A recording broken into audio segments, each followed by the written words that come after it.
ahead and hit the like button and subscribe to the channel. And make sure you click the notification bell too. Gracias por apoyar el canal. ¿Sabes cuál es el dolor más grande que puede vivir una madre? No es la pobreza, no es el cansancio, no es la soledad. Es mirar a tu propia hija a los ojos y darte cuenta de que fue ella quien te robó todo.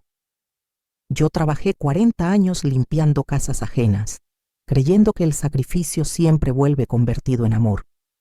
Pero un día descubrí que mi mayor error no fue dar demasiado, sino confiar ciegamente en la persona equivocada. Esta es la historia de cómo mi hija me quitó mi suerte, mi dinero, mi paz. Y cómo yo, una simple mujer de 63 años, tuve que aprender a defenderme de la persona que más amaba. Sé que mucha gente piensa que el amor de madre es incondicional, que un hijo siempre será un hijo, haga lo que haga. Dicen que una madre todo lo perdona, que siempre encuentra una excusa, que el corazón de madre es ciego. Pero esas personas nunca fueron traicionadas ni robadas por su propia hija en el momento en que más necesitaban apoyo. Antes de seguir contando mi historia, suscríbete al canal para no perderte ninguna de nuestras historias. Tu apoyo es muy importante para nosotros. Y cuéntame en los comentarios desde qué ciudad nos estás viendo. Me encanta saber hasta dónde llegan nuestras historias y a qué corazones están tocando. Mi nombre es Geralda, tengo 63 años y desde hace más de 4 décadas mi vida se resume en una cosa: limpiar. He limpiado oficinas, consultorios, casas ajenas y hasta bodegas que olían a humedad y desinfectante barato. Mis manos cuentan la historia mejor que mi boca. Piel reseca, uñas quebradas, dedos deformados de tanto exprimir trapos y cargar cubetas. Mi cuerpo ya no responde como antes. La rodilla derecha se queja cada vez que subo una escalera. La espalda me arde si me agacho demasiado tiempo. Y por las noches, los pies laten como si tuvieran corazón propio. Pero parar nunca fue una opción. No cuando tienes una hija y 2 nietos que dependen de ti hasta para lo más básico. Mi hija se llama Elisa. Es madre de Gabriel, de 8 años, y de la pequeña Sofía, de 6. Ellos 3 son la razón de cada dolor de espalda, de cada noche mal dormida, de cada mañana en la que me obligo a levantarme aunque el cuerpo me pida a gritos seguir en la cama. Después de que Elisa se separó de su marido, volvieron a mi casa con una maleta, muchos problemas y pocas ganas de hacerse responsables. Desde entonces, soy yo quien sostiene el techo, la comida, las cuentas y, de paso, la estructura emocional de todos. Compartimos una casita pequeña, levantada ladrillo a ladrillo, a lo largo de los años. Recuerdo cada reforma improvisada, cada gotera que tapé con lo que tenía, cada mueble comprado en cuotas infinitas. Nunca tuvimos lujos, nunca hubo viajes ni restaurantes caros, pero siempre creí que teníamos algo más valioso: amor y unión. O al menos eso pensaba. Era un martes, uno de esos días que parecen fotocopias uno del otro. Había pasado la jornada entera inclinada sobre el suelo de un consultorio dental, fregando manchas de yeso y agua mezclada con restos de sangre y saliva. Cuando terminé, me dolía hasta el alma. Aún así, recogí mis cosas, apagué las luces y salí a la calle, donde el mundo seguía girando como si nada. Tomé el mismo autobús de siempre, ese que va tan lleno que una termina con perfume ajeno en la ropa y codos desconocidos marcados en las costillas. Bajé 2 cuadras antes de mi casa, como siempre, para pasar por la tiendita de Nivaldo. Ahí compro el refresco más barato que haya. No es por antojo, es casi un ritual, un traguito de algo frío para engañar al cansancio antes de llegar a casa. Ese día no era diferente, hasta que mis ojos cayeron en una pequeña pila de boletos de lotería tirados cerca de la caja, como si fueran papeles sin importancia. No sé explicar qué me pasó por la cabeza. Tal vez fue el cansancio, tal vez la necesidad de creer que la vida todavía guarda alguna sorpresa buena para gente como yo. Por un impulso tonto, de esos que salen de la nada, miré a Nivaldo y le dije medio en broma: «Dame uno de esos, a ver si hoy es mi día». Él se rió, como siempre hace cuando ve que intento aligerar el peso de la vida con chistes. «Si la suerte tiene ojos, doña Geralda, la va a reconocer de lejos», me contestó picándome el orgullo. Elegí los números allí mismo, sin pensar demasiado, dejando que los recuerdos hablaran por mí. El 04, mes del cumpleaños de Sofía; el 15, el día del mío; el 28, el año en que empecé a trabajar limpiando casas. Los otros dos salieron de algún rincón del corazón, fechas que marcaron mi camino, que solo yo sé por qué duelen y a la vez dan fuerza. Pagué los pocos reales que costaba, guardé el boleto entre las monedas de la cartera y seguí mi camino a casa, con el mismo cansancio de siempre y un trocito de papel que para mí no significaba casi nada. Esa noche, mientras preparaba la cena, ya no me acordaba del boleto.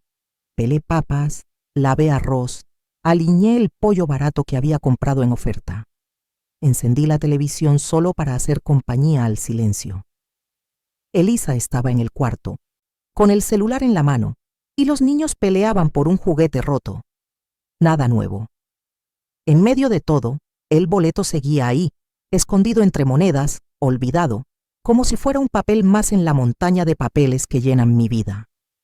Yo no lo sabía, pero ese trozo de papel sin importancia todavía iba a ser tema de conversación en comisaría, en juzgados, en susurros de vecinos. Todavía iba a poner mi casa, mi familia y mi corazón patas arriba. Y lo peor de todo es que no sería la suerte la que cambiaría nuestras vidas, sino la verdadera cara de la persona en la que más confié. Mi propia hija. Sentada hoy mirando hacia atrás, me doy cuenta de que el problema no empezó con el boleto de lotería.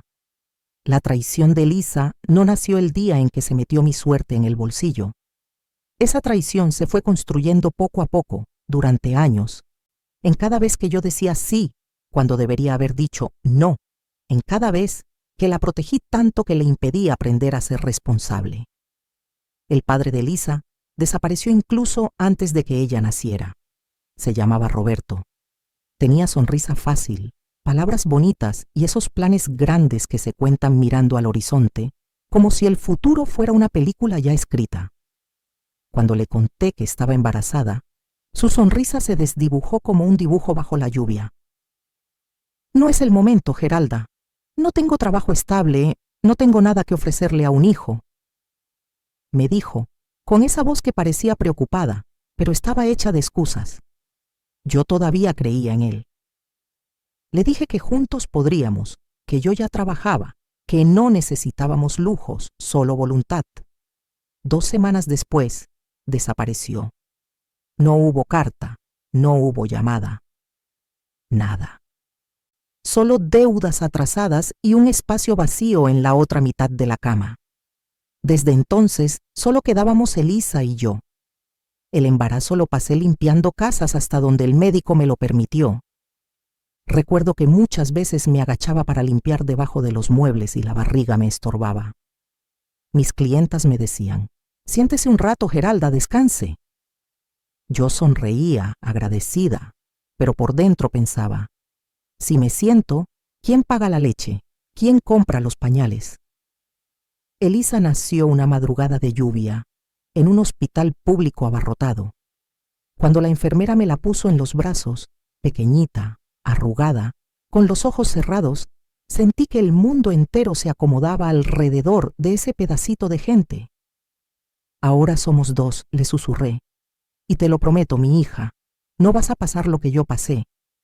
Esa promesa, que parecía tan bonita, se convirtió en mi cruz. A los pocos meses volví a trabajar. Dejaba a Elisa con una vecina, doña Lourdes, que cuidaba a los niños del barrio a cambio de algunas monedas y comida. Yo salía de casa con el corazón apretado, escuchando el llanto de mi hija detrás de la puerta. «Mamá ya vuelve, mi amor. Mamá ya vuelve», repetía más para mí que para ella. Los primeros años fueron una mezcla de cansancio y esperanza.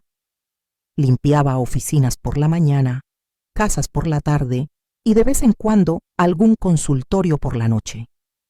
Cuando volvía, Elisa a veces ya estaba dormida. Otras veces me esperaba con los ojos hinchados de sueño. La primera vez que me dijo, mamá, yo llegaba hecha polvo, con olor a cloro y sudor. Ella se arrastró por el suelo, estiró los bracitos hacia mí y balbuceó, ¡mamá! Sentí que todas las horas de pie, todas las rodillas hinchadas, todo el cansancio, valían la pena. A los 5 años, logré algo que para mí fue casi un milagro. Compré nuestra casita. No era más que una construcción humilde con 2 cuartos, sala pequeña y una cocina estrecha, pero tenía algo que jamás había tenido antes. Era nuestra. Firmé los papeles con la mano temblorosa. Las cuotas eran pesadas, pero cada pago significaba un ladrillo más de seguridad para mi hija. Aquí nadie te echa, le dije a Elisa, mostrándole el patio diminuto. Aquí nadie se va sin avisar. Esta casa es nuestro refugio. Pero esa conquista tuvo un precio alto. Para pagarla empecé a aceptar trabajo los fines de semana también.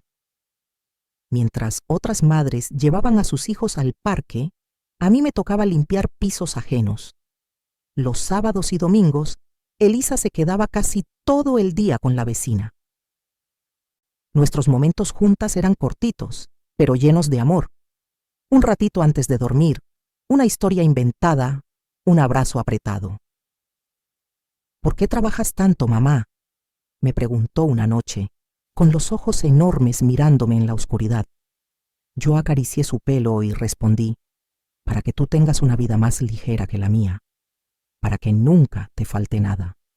Y ahí, sin saberlo, empecé a enseñarle algo peligroso, que yo me encargaría de todo, siempre. Cuando cumplió 7 años, tomé otra decisión que me costó caro. La puse en una escuela particular. Geralda, estás loca, me decía la gente. Si apenas te alcanza para comer, ¿cómo vas a pagar escuela privada? Yo sonreía terca. Mi hija va a tener oportunidades. Yo no pude estudiar, pero ella sí. Las mensualidades me ahogaban. Aceptaba limpiezas extras, renunciaba a mis propias cosas. Si tenía que elegir entre comprarme un par de zapatos nuevo o pagar la escuela, yo caminaba con los zapatos rotos. Elisa, sin embargo, no veía mi sacrificio. Veía solo el resultado: libros nuevos, uniforme impecable, lonchera llena. A medida que crecía, también crecían sus deseos. Quería la mochila de marca que tenían las compañeras, los tenis de moda, las fiestas de cumpleaños en salones caros. Yo hacía malabarismos. Lavaba baños de madrugada, planchaba ropa hasta que se me dormían los dedos, solo para que ella no se sintiera menos que las demás. Mamá, ¿por qué no te compras algo para ti?, me preguntó una vecina un día, al verme siempre con la misma ropa. Porque yo ya viví mucho, respondí. Ahora le toca a ella. A los 17, Elisa me soltó otra bomba. Quiero estudiar publicidad en la universidad privada, mamá. Es mi sueño. Yo miré el folleto. Solo la inscripción costaba más de lo que yo ganaba en un mes. El corazón me dijo que sí. La razón me gritó que no. Hice lo que hago desde siempre. Escuché al corazón y crucé los dedos. Durante 4 años, viví como un fantasma cansado, un trabajo detrás de otro. Rechacé invitaciones, renuncié a cualquier descanso, ignoré el dolor de espalda, el hormigueo en las manos. Todo para pagar las cuotas de esa universidad. Muchas noches me iba a dormir con la cocina vacía, pero con la mensualidad de Elisa pagada. Cuando me gradúe te lo voy a devolver todo, mamá, decía ella. Voy a tener un buen trabajo y tú ya no vas a limpiar nada. Te voy a cuidar como una reina. Esas palabras eran mi combustible. Me las repetía cuando fregaba el piso de rodillas, cuando subía escaleras cargando cubetas, cuando el cuerpo me pedía que me rindiera. Pero la vida no siempre sigue los discursos bonitos. Elisa se graduó. Yo fui a la ceremonia con el único vestido decente que tenía, todo planchado. Cuando la vi con toga y birrete, el corazón se me quiso salir del pecho. Pensé, valió la pena, todo valió la pena. Solo que el después no fue como yo lo había imaginado. Ella no se estabilizó en ningún trabajo. Siempre había un problema. Ese jefe no me valora. Ese salario es muy bajo para mi nivel. Ese ambiente no es para mí. Duraba unos meses aquí, otros allá. Yo seguía pagando las cuentas. A los 28 se casó con Marcelo. Por un momento, creí que al fin mi hija iba a tomar las riendas de su vida. Ahora sí, mamá, vamos a construir nuestra familia, me dijo, radiante, el día de la boda. Yo suspiré aliviada. Quizá había llegado mi momento de descansar un poco, de ser solo abuela. Pero la ilusión duró poco. Al inicio, las llamadas eran esporádicas. Mamá, ¿me ayudas con el gas este mes? Mamá, se atrasó el pago del alquiler. ¿Puedes prestarnos un poquito? Yo ayudaba, claro, siempre con la esperanza de que, cuando se estabilizaran, me lo devolverían.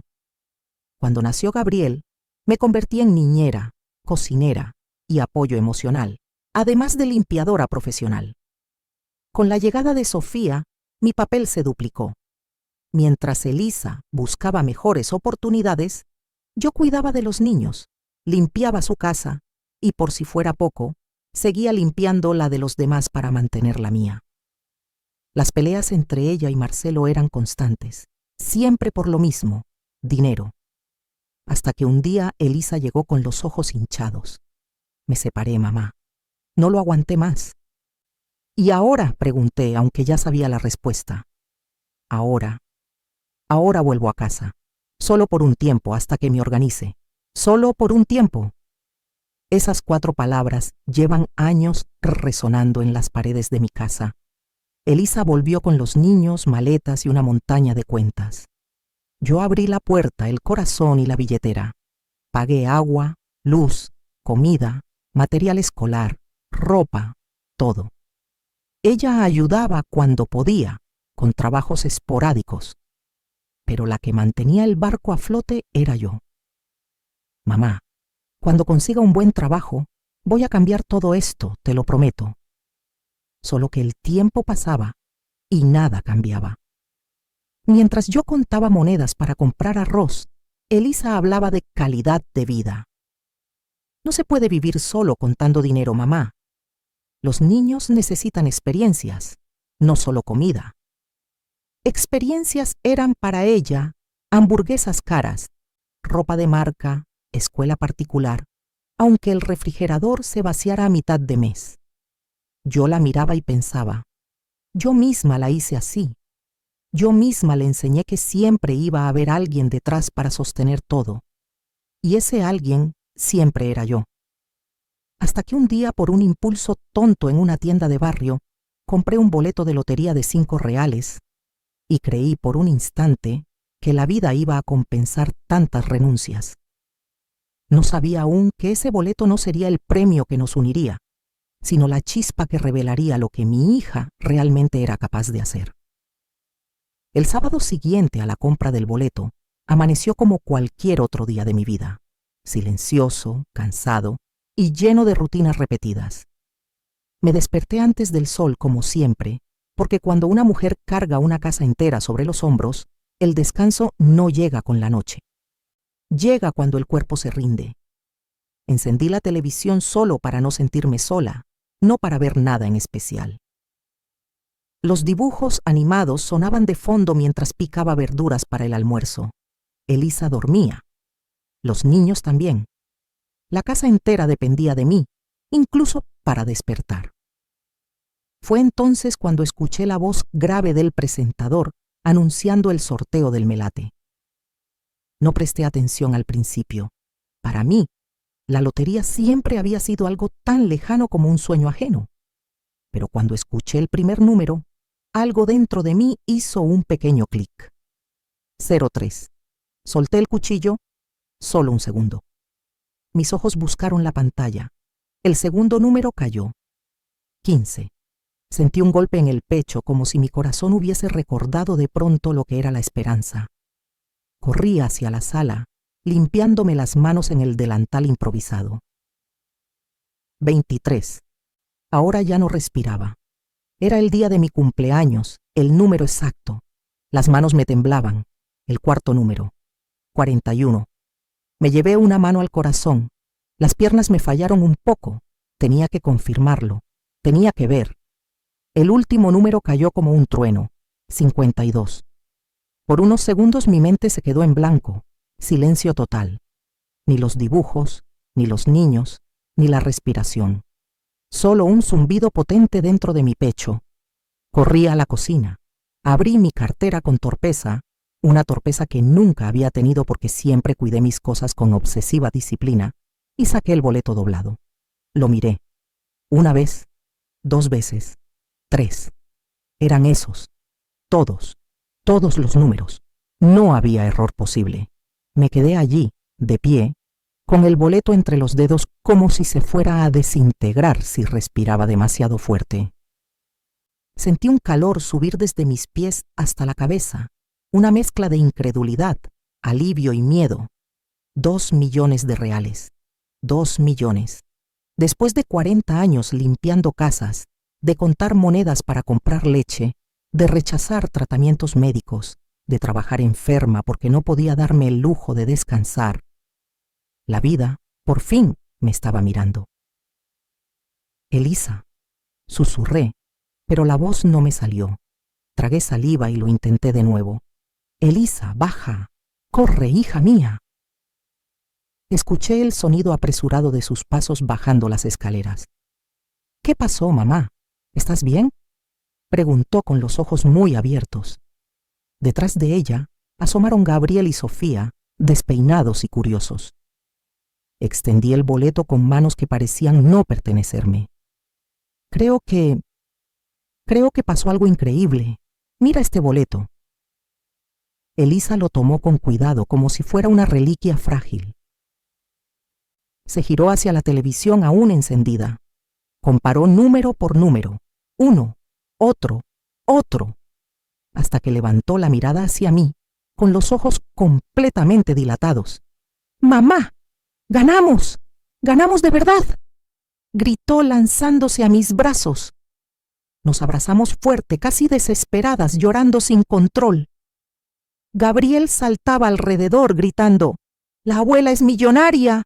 ¡La abuela es millonaria! Sofía, con la inocencia más pura del mundo, preguntó: ¿Vamos a comprar un castillo, abuela? Y por primera vez en muchísimos años, reí desde lo más profundo del alma. No una risa tímida, no una risa de obligación, una risa limpia, fresca, como si me hubieran quitado una tonelada de encima. Nos sentamos los 4 alrededor de la mesa pequeña de madera. Esa mesa que había soportado mis lágrimas, mis angustias y mis cuentas atrasadas. Ahora, sobre ella descansaba un pedazo de papel que parecía venir del cielo. Hablamos toda la tarde. Hicimos planes. Soñamos. Primero, pagar las deudas. Dije, más para mí que para ellos. La tarjeta, la nevera, las cuotas pendientes. Y reformar la casa, agregó Elisa, con una emoción que no le veía desde niña. Mamá, podemos arreglar el techo que siempre gotea. Podemos renovar la cocina. Por fin vas a tener armarios de verdad. Yo asentía, sin creerlo, sin atreverme a creerlo del todo. ¿Y si compramos un coche, mamá?, sugirió Elisa. Uno sencillo, pero cómodo. Así ya no te rompes la espalda en esos autobuses. Solo imaginarlo me hizo temblar. Un coche. Para mí. Para mí. Luego vino la parte que más me conmovió. Mamá, dijo Elisa tomando mis manos, ya no vas a trabajar como antes. Ya no vas a matarte limpiando casas. Ahora vamos a vivir con dignidad. Te lo debo todo. Lo mínimo es que ahora descansemos juntas. Juntas. Esa palabra me acarició el alma. La noche cayó lentamente, pero ninguna de nosotras sintió sueño. Nos quedamos despiertas hasta muy tarde, soñando en voz alta con un futuro que por fin parecía posible. Sin saber, ninguna de nosotras, que ese mismo boleto que ahora nos daba luz, pronto sería la sombra que revelaría la peor parte del corazón de mi hija. La emoción del premio nos duró toda la noche. No dormimos, no podíamos. Era como si el mundo, que siempre había sido una pared fría y dura para mí, de pronto hubiera decidido abrir una ventanita para dejar entrar un poco de luz. El domingo por la mañana, mientras preparaba café para todos, todavía miraba el boleto cada tanto, como si pudiera escaparse de mis manos y volverse humo. Incluso lo pegué con un clip dentro de un sobre y lo guardé en mi cartera, debajo de mis documentos, como si ese pequeño gesto pudiera protegerlo del universo. Elisa bajó las escaleras radiante, con una energía que hacía años no le veía. Parecía más ligera, más joven, como si el simple hecho de pensar en ese dinero la hubiera hecho renacer. «Mamá», dijo mientras se servía café, «mañana vamos al banco juntas. Yo te acompaño. Estos trámites son confusos y pueden pedir un montón de papeles». Asentí, agradecida. Siempre me costó pedir ayuda, pero ese día me salió natural. «Claro, hija, vamos juntas». Elisa tomó el boleto para verlo una vez más. Lo sostuvo entre dos dedos, como quien sostiene una llave mágica. «Mamá, ¿te das cuenta de que nuestra vida va a cambiar para siempre? Vamos a poder vivir sin miedo, sin deudas, sin vergüenza».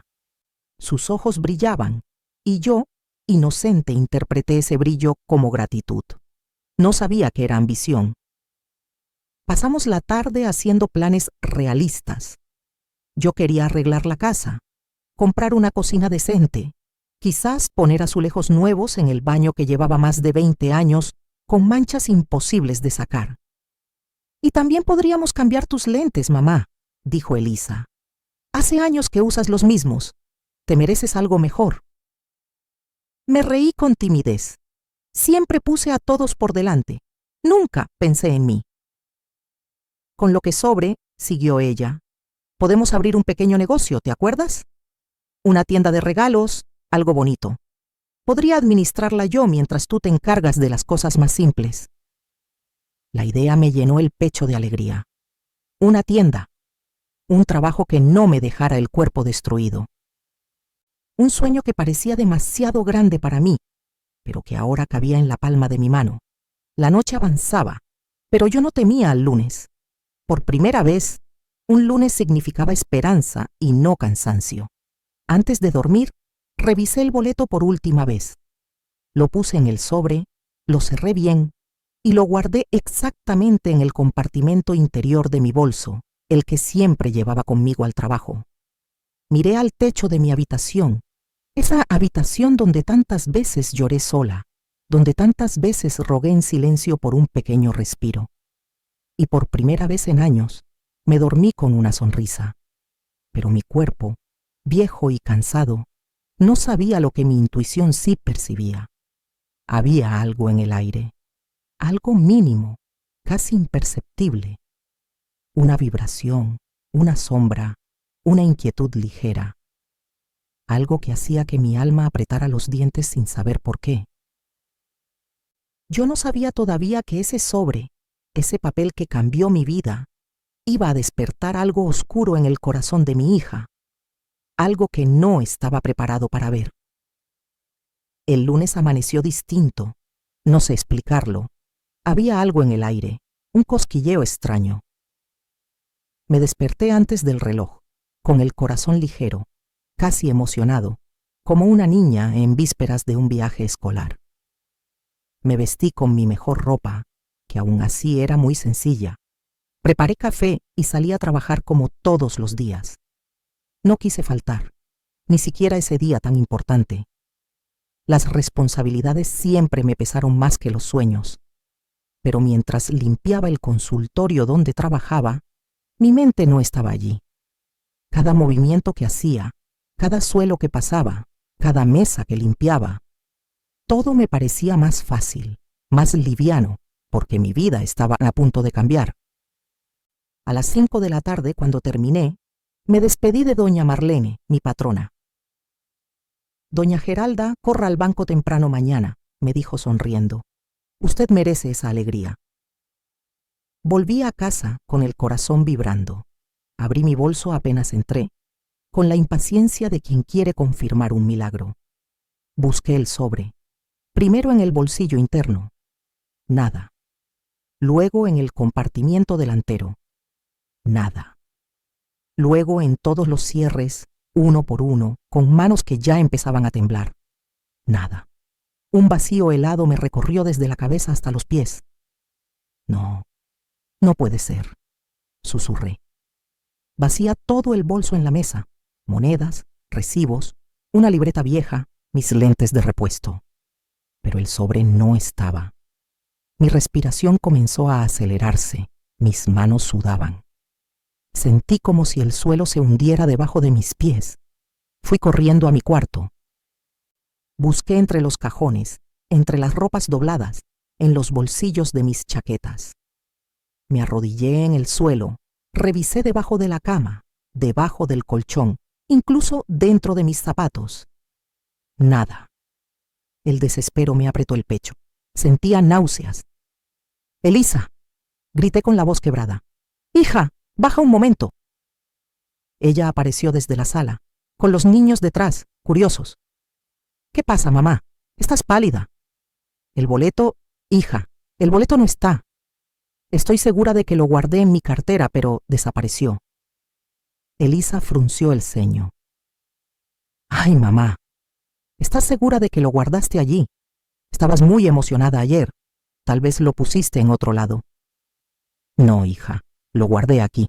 Lo recuerdo perfectamente». «Entonces vamos a buscar», respondió, pero algo en su voz, algo sonaba demasiado tranquilo. Buscamos juntas, por la casa entera, armarios, libros, papeleras, entre los cojines del sofá, incluso dentro del congelador. Nada. Yo temblaba. Tenía ganas de llorar, de gritar, de desaparecer. Pero Elisa parecía demasiado controlada, demasiado calmada. Hasta sonreía nerviosamente de vez en cuando. «Debe estar por aquí, mamá. No te desesperes».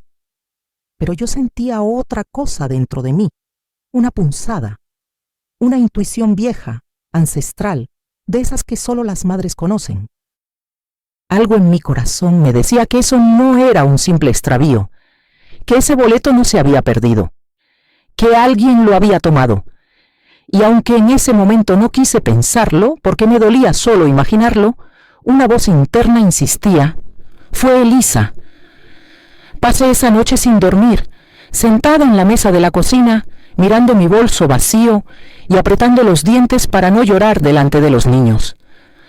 La casa estaba en silencio, pero dentro de mí había un estruendo, un ruido sordo que repetía una y otra vez: «Ese boleto era tuyo, y alguien te lo arrancó». Y aunque todavía intentaba convencerme de que era solo un malentendido, mi corazón ya sabía que el primer acto de la traición había comenzado. A la mañana siguiente, Elisa salió temprano, muy temprano.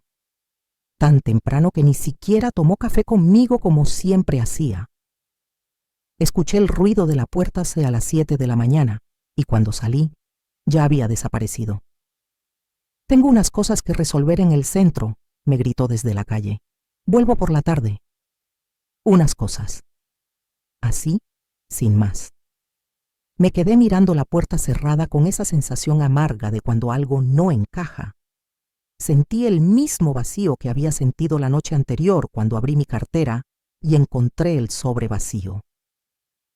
Las horas pasaron lentas. Rebusqué de nuevo por toda la casa, aunque ya sabía que no serviría de nada. Mi intuición era clara, pero mi corazón se negaba a aceptarla. ¿Sería posible que mi propia hija? No podía terminar esa frase sin sentir una punzada en el alma. A las 5 de la tarde escuché el ruido del portón.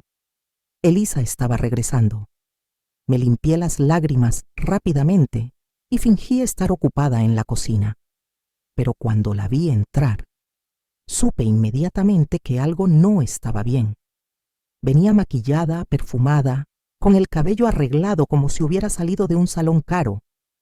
Sus ojos brillaban, pero no con emoción, sino con un brillo extraño, casi eléctrico. Y lo peor, sonreía. Una sonrisa que no encajaba en el momento, demasiado amplia, demasiado satisfecha.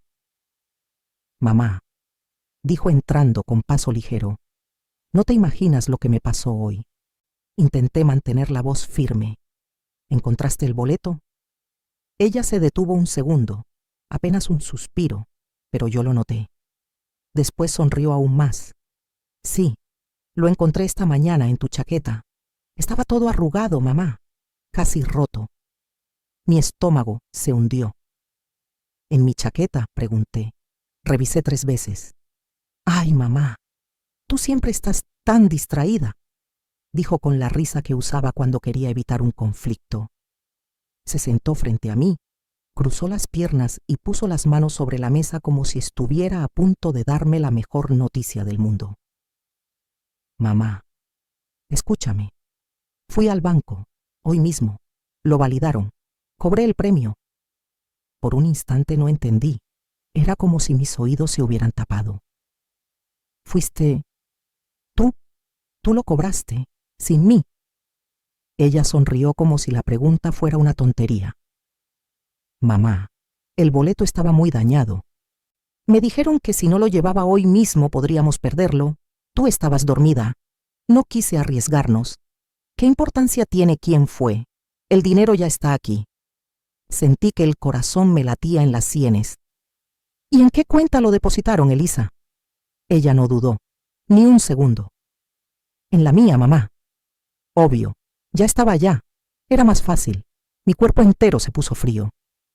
En tu cuenta, sin consultar conmigo. Ay, mamá, dijo rodando los ojos. Otra vez con eso. El dinero es nuestro. Vamos a organizarlo juntas, solo que... Bueno, tú no entiendes estas cosas. Allí, en esa última frase, fue donde algo dentro de mí se rompió, como si me hubieran arrancado el aire. Ella siguió hablando, usando palabras que yo escuchaba pero no procesaba. Voy a invertirlo bien. Voy a ver un asesor financiero. Voy a gestionar todo por nosotras. Pero cada vez que decía voy, yo, mi cuenta, mi corazón latía más fuerte. No hablaba de nosotras, hablaba de ella. Y mientras yo intentaba entender qué había pasado, Elisa se levantó de la silla, dio una vuelta por la cocina con una energía inquietante y dijo, «Mamá, lo logramos. Nuestra vida va a cambiar. Solo necesito que confíes en mí». Pero aquella sonrisa, esa sonrisa que no tenía nada de maternal, ni de emocionada, ni de agradecida. Era la sonrisa de alguien que acababa de ganar algo, pero no algo compartido. Algo para sí misma, algo que no pensaba devolver. Y allí, mientras la miraba hablar, con sus manos moviéndose nerviosas, sus ojos brillantes, sus palabras rápidas, comprendí por primera vez que quizás no había sido un descuido. Quizás nunca hubo boleto perdido. Quizás el plan había comenzado antes. Quizás esa sonrisa no era de alegría. Era la sonrisa de una persona que creía haber ganado sola. Esa noche casi no dormí. Me acosté temprano para fingir normalidad, pero mis ojos quedaron abiertos en la oscuridad, clavados en el techo, mientras la respiración de Elisa y de los niños se oía desde las otras habitaciones. Por fuera, todo parecía igual. Por dentro, mi mundo se estaba desmoronando en silencio. Cada palabra que Elisa dijo en la tarde repetía en mi cabeza como un eco enfermizo. El dinero está en mi cuenta. Era más fácil. No entiendes estas cosas. Y lo peor, la sonrisa. Esa sonrisa que no era alegría compartida, sino una victoria personal. Cerré los ojos con fuerza, apretando las sábanas como si eso pudiera calmar la urgencia en mi corazón. Pero entonces apareció el pensamiento que yo evitaba a toda costa. ¿Y si ella no encontró el boleto, sino que lo tomó? Me incorporé de golpe. El silencio me respondió. Sentí vergüenza solo por haberlo pensado. ¿Cómo una madre puede sospechar así de su propia hija? Pero cuanto más intentaba sacarlo de mi mente, más crecía. Recordé perfectamente que guardé el boleto en el sobre. Recordé haberlo revisado antes de dormir. Recordé que ese sobre estaba en mi cartera que había dejado sobre la mesa de la cocina, a plena vista. La verdad me golpeó tan fuerte que me faltó el aire. A la mañana siguiente decidí observar, no pregunté nada, no acusé, no lloré, solo miré. Y lo que vi fue peor de lo que imaginaba. Elisa se levantó con una felicidad exagerada, casi artificial. Se maquilló demasiado para alguien que decía solo ir al centro. Se cambió 3 veces de ropa y todo el tiempo tarareaba una melodía nerviosa, como si intentara ocultar que estaba inquieta. Y lo más extraño, no mencionó el dinero ni una sola vez, ni planes, ni división, ni inversiones, nada. Parecía evitar el tema como quien esconde una bomba a punto de explotar. Cuando salió, la seguí discretamente hasta la ventana. No tomó el mismo autobús de siempre. Esta vez llamó un taxi, uno caro, de esos que jamás usaría si no tuviera dinero. El taxista bajó a abrirle la puerta como si fuera una señora de clase alta. Elisa subió sin mirar atrás. En ese momento no tuve dudas. No era miedo, no era inseguridad. Era una certeza fría y dolorosa. Mi hija estaba disfrutando un dinero que no era de ella. Mi dinero, mi suerte. Mi único respiro después de 40 años limpiando pisos. Las señales empezaron a multiplicarse durante la semana. El lunes regresó con 3 bolsas grandes de tiendas caras. Son solo unas cosas para mí y para los niños, dijo sin mirarme directamente. Yo sabía cuánto costaban esas tiendas. Había limpiado oficinas enteras de esas marcas. Un vestido de allí costaba mi salario de una semana. El martes la escuché hablando en voz baja por teléfono. Sí, el depósito ya está. No, mi madre no entiende de inversiones. Por supuesto que yo decido. Cuando entré en la habitación, colgó de inmediato. El jueves llegó manejando un coche plateado que brillaba bajo el sol como una burla. ¿Te gusta, mamá?, me preguntó con una sonrisa orgullosa. Lo necesitamos para una vida nueva. Yo solo pude murmurar. ¿Una vida nueva? ¿Para quién? Ella no respondió. Y entonces, el golpe final. Ese viernes, mientras revisaba mi cartera, me di cuenta de algo horrible. No tenía suficiente para comprar comida. No ese mes. Yo seguía pagando todo como siempre. Mientras ella gastaba, y gastaba, y gastaba. Me apoyé en la mesa de la cocina sintiendo que las piernas se me aflojaban. La lotería debía haber sido mi salida, mi alivio, mi respiro después de una vida de sacrificio, pero poco a poco estaba convirtiéndose en mi ruina. Esa noche me miré al espejo. Vi mi piel cansada, mis manos con heridas de producto químico, mis ojos hinchados por la preocupación, y entendí algo que me atravesó el pecho como un cuchillo. Elisa no había cambiado. Solo había cambiado su nivel de ambición. Ya no quería que yo la mantuviera, quería lo que era mío. Me llevé una mano al corazón. Nunca había sentido un dolor tan profundo, pero también, en medio de ese dolor, algo dentro de mí despertó. No era odio, no era venganza, era dignidad. Era la parte de mí que había dormido por décadas mientras me sacrificaba por todos. La parte que finalmente dijo, basta. Y aunque no lo sabía en ese momento, esa decisión sería el inicio de una guerra silenciosa que cambiaría nuestras vidas para siempre. El sábado desperté con un nudo en la garganta. No era solo tristeza, era una mezcla de rabia contenida, decepción y sobre todo una claridad que me aterraba. Mi hija había cruzado una línea de la que tal vez no volvería. Elisa aún dormía. Pude escuchar su respiración pesada detrás de la puerta cerrada, como si el sueño de quien se cree invencible fuera más profundo que el de quienes llevamos una vida entera enfrentando la realidad. Yo preparé café sin hacer ruido, pero por dentro hervía. Cada vez que el vapor subía de la olla, yo repetía mentalmente: se llevó mi boleto, se llevó mi dinero, se llevó mi suerte. Me apoyé en el mesón de la cocina, respirando hondo, intentando no llorar, porque ya no era la madre herida, era una mujer empezando a despertar. Esa tarde, Elisa salió con los niños para pasear. «Vamos al centro comercial», dijo con una sonrisa demasiado amplia. «Los niños necesitan ropa comprada con mi dinero». El coche nuevo brillaba en la puerta como una victoria exhibida, y cuando se fue, dejándome con el eco de su perfume caro flotando en el pasillo, la casa cayó en un silencio pesado. Un silencio que ya no dolía, quemaba. Me senté a la mesa. Miré la silla donde Elisa siempre se sentaba para pedirme dinero. Miré las paredes que limpié durante años. Miré mis manos llenas de pequeñas heridas que nadie veía. Y comprendí algo devastador. Yo había criado a una hija que conocía perfectamente mis límites y sabía exactamente cómo romperlos. Pasé la tarde entera haciendo cuentas, revisando facturas, tratando de encontrar sentido a la nueva realidad. Y lo descubrí. Mientras Elisa gastaba miles, yo no tenía suficiente para pagar la cuenta de la luz. La ironía me quemó el pecho.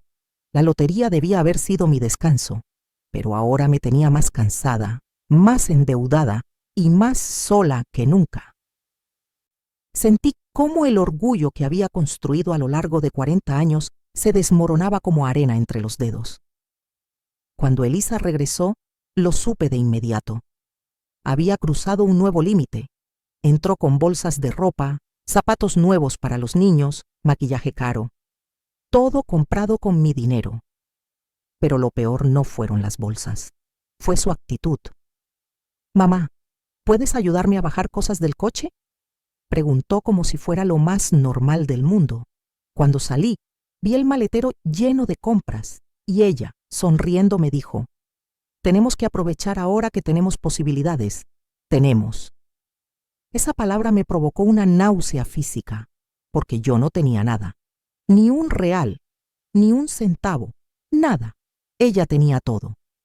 Mientras acomodábamos las compras, intenté una última vez, la más suave, la más humilde. «Elisa, ¿cuándo vamos a hablar sobre dividir el dinero?». Ella dejó de doblar una camisa. Suspiró como quien escucha un comentario inconveniente. «Ay, mamá, ya te dije, necesito organizarlo primero. Tú no sabes manejar esas cosas». Me quedé helada. «Hija, pero ese boleto…». Ella levantó la mano cortándome la frase como si yo fuera una molestia más de su día. «Mamá, por favor, no empieces. Me estás presionando. Tú no entiendes del mundo real. Deja que yo me encargue». Y ahí, en ese gesto, en esa mano levantada, entendí que no había regreso. La hija que yo crié había desaparecido, y en su lugar había una mujer que veía mis sacrificios como obligaciones, mi amor como debilidad y mi suerte, como algo que ella tenía derecho a tomar. Esa noche, mientras todos dormían, me senté frente a la mesa con una libreta. Y por primera vez en la vida, anoté algo que nunca imaginé escribir. Mi hija me robó. La frase quedó allí, en tinta azul, mirándome como una herida abierta. Lloré en silencio. Lloré lo que no lloré en décadas. Lloré por mí, por Elisa, por los niños. Pero en medio del llanto, una determinación creció como una llama. Si ella decidió ser injusta, yo decidiría ser fuerte. No para vengarme, no por odio, sino por algo más profundo, porque merecía respeto, porque merecía justicia, porque merecía dignidad. Y esa decisión silenciosa fue el comienzo del cambio, el inicio de una batalla que Elisa jamás imaginó que su madre sería capaz de pelear. El domingo amaneció gris, pesado, como si el cielo supiera que algo estaba por romperse adentro de mí. Elisa dormía todavía. pero yo llevaba horas despierta, sentada en la cocina con una taza de café frío entre las manos. El silencio era tan intenso que podía escuchar mis propios pensamientos y por primera vez todos decían lo mismo: ya basta. Nunca en mi vida había sentido ese tipo de claridad.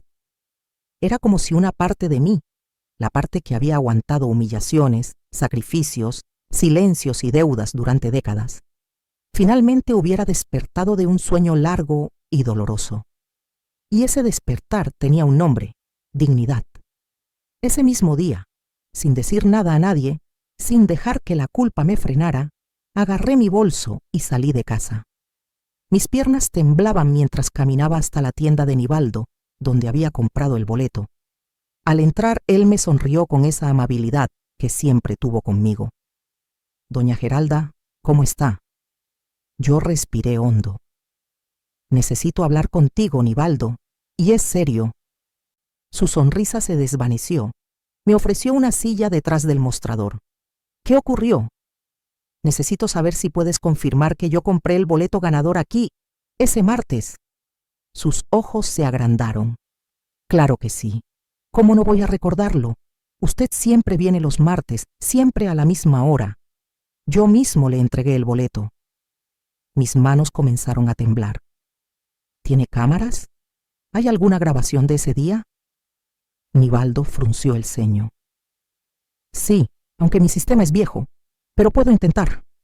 Tardó varios minutos buscando en un computador que parecía de otra época, pero finalmente, ahí estaba. Una imagen borrosa, granulada, pero clara. Yo, entrando a la tienda, escogiendo el boleto, pagándolo. La fecha aparecía en la esquina de la pantalla como un sello inevitable. Sentí una mezcla de alivio y dolor tan fuerte que tuve que llevarme una mano al pecho. ¿Puedo tener una copia de esto?, pregunté con la voz quebrada. Nivaldo no dudó. «Por supuesto, doña Geralda». Y mientras copiaba la grabación en un pendrive, me miró con preocupación. «Esto tiene que ver con su hija». Me mordí el labio para no llorar. «Sí. Tiene que ver con que me robó Nivaldo». Él bajó la mirada, como si le doliera escucharme. «Lo siento tanto». Yo asentí. No podía hablar más. El siguiente paso fue la lotería. Entré, saludé a la empleada joven que siempre fue amable conmigo y le pregunté: ¿podría explicarme cómo funciona el cobro de premios grandes? Me contó todo detalladamente: identificación obligatoria, documentación completa, verificación del local donde se compró el boleto, análisis del papel si está dañado. Confirmación de que quien cobra es quien apostó. Cada regla era como una bofetada más. Yo ya no tenía dudas. Elisa había mentido. No había boleto dañado. No hubo urgencia. No hubo, lo salvé también. Fue un plan. Frío, calculado, silencioso. Me llevé una mano al estómago para no doblarme del dolor. ¿Y si una persona cobra un boleto que no es suyo?, pregunté con la voz baja. La empleada me miró fijo. «Eso es delito grave, señora. Apropiación indebida. Puede dar cárcel». El mundo giró un segundo, pero por primera vez no tuve miedo. Salí de allí y fui directamente al banco donde Elisa decía haber cobrado el premio. Me atendió un gerente serio y educado. «Señora, ¿en qué puedo ayudarla?» «Vengo por el premio de la lotería que se cobró aquí hace un mes. Creo que hubo irregularidades». Él revisó la computadora. Su expresión cambió. «Señora, lo que estoy viendo aquí no encaja con la versión que usted me está dando». Y entonces hizo la pregunta que cambiaría todo. «¿Usted es la verdadera propietaria del boleto?» Yo solo pude asentir. Él respiró profundo, como si entendiera el peso de mis palabras. «Entonces, señora, busque un abogado. Esto merece una investigación formal». Salí del banco con el corazón acelerado, pero por primera vez en semanas sentí algo parecido a esperanza. La esperanza de saber que ya no estaba sola, que la verdad estaba de mi lado, que había un camino, doloroso, sí, pero un camino. Era casi mediodía cuando llegué al despacho del doctor Enrique, el abogado que limpiaba mi oficina respetuosamente. Me recibió sin juzgarme, sin incredulidad, sin desprecio. Solo escuchó. Y cuando terminé de contar todo, él dijo la frase que me partió y me reconstruyó al mismo tiempo. Doña Geralda, usted fue víctima de abuso financiero y su hija cometió un delito. Cerré los ojos un instante. Nunca pensé escuchar esas palabras, pero cuando los abrí, supe con absoluta certeza que mi vida había cambiado. Ya no era la mujer callada, dócil, sacrificada. Era una madre traicionada y una mujer que por fin había decidido defenderse. Quiero seguir adelante, dije sin temblar. Y así comenzó todo, el proceso, la búsqueda de justicia, el principio del fin de la impunidad de Elisa y también el inicio de mi libertad. Las 2 semanas siguientes pasaron como un torbellino. El doctor Enrique reunió documentos, solicitó registros, compiló pruebas. Cada día que avanzaba, el caso tomaba más forma, y cada día Elisa se hundía un poco más en su propio silencio, hasta que una mañana, mientras preparaba café, escuché un golpe fuerte en la puerta. Toc, toc, toc. Abrí. Un cartero estaba allí, con un sobre oficial en la mano. Citatorio policial para la señora Elisa da Silva. Sentí un estremecimiento recorrerme de pies a cabeza. No era alegría, no era victoria. Era la confirmación dolorosa de que ya no había vuelta atrás. Cuando Elisa llegó más tarde con su aire apurado y su perfume caro, le entregué el sobre sin decir palabra. Ella lo tomó, lo abrió, y su rostro cambió de color. ¿Qué es esto? Una citación, respondí con calma, para que declares sobre el cobro del premio. Su respiración se volvió entrecortada. ¿Fuiste tú, mamá? ¿Fuiste tú quien hizo esto?